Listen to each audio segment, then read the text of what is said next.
Hello and welcome to Miss Benya's classroom. As you walk in, we have our rug area, we have our word study area, we're working on contractions. When the kids are either at their ABC center, they get to come and add contractions that they found. They also have these little post-its where if they're reading independently, they can also add contractions that they found while reading independent books. Here on this chart, we have the words to know, words of the week, the poem of the week, some charts here for read around the room, some interactive writing as well. We have here our authors that we've been kind of working with, and then we have here our Wondering Center.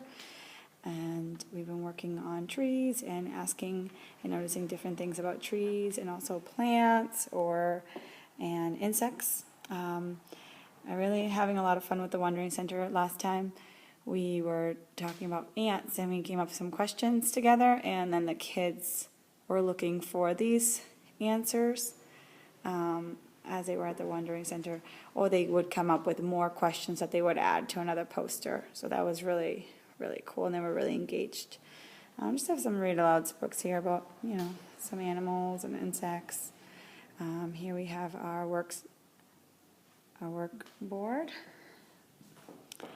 And behind the work board we have our library, which is organized by genre, topics, content like ocean animals, holidays or biographies, Clifford books.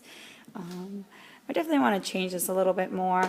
I really want to expand my library, kind of change it up and organize it in a way where we're doing there's some authors that we're studying, and we have like a bin for them and with their books. I know I've done it here on the wall, but I definitely want to do that in my library definitely next year.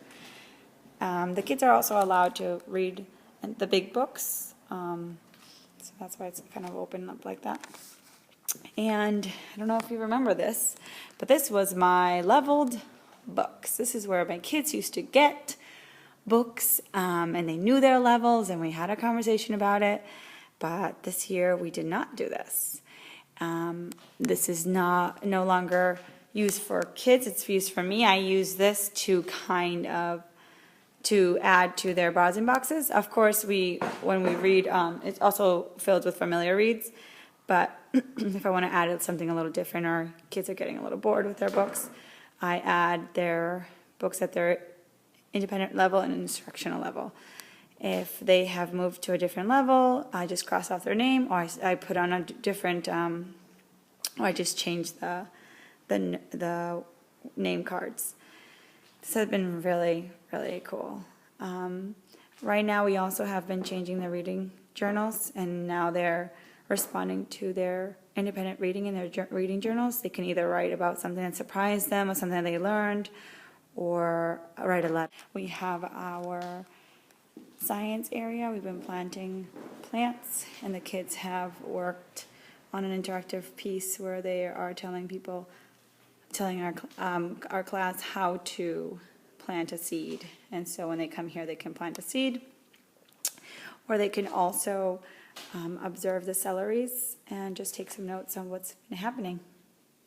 We've also discussed having one celery with no water and seeing what happens, and having a celery with just regular clear water. So markers and stapler. This is my guided reading area, and right in front of my guided reading area is the Poetry Center, and we have a folder here that keeps everything that we need in our poems, and the directions for it. And I don't know if I mentioned this, but each center has a color shape, and then the color shape matches the color at their table. So this is where they go and bring the basket here and work here with on their poems.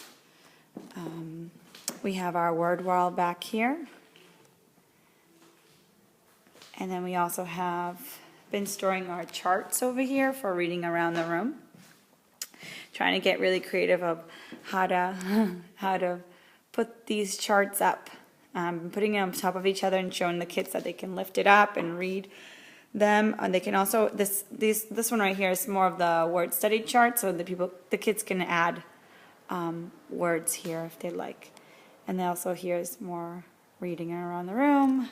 And we did an interactive piece on life cycle of an ant. We've been doing a lot of life cycles, so put that up on our science board. And just more reading around the room and putting charts everywhere. This is so many charts that I've never had these many charts at any other year, so this is very new for me. Math centers, just regular math centers, and this is where I house a lot of my centers with the matching color shape that goes with the color at their tables. And this is our buddy study area. Here they have buddy study, and they have the schedule right here, the papers that they need, the materials that they need, the words that they could use, or they could use their own words. Oh, I forgot to tell you where we house our little index cards. It's kind of on the other side, right behind the word study board. I have to house 50 students, so this is the only place I could think that would be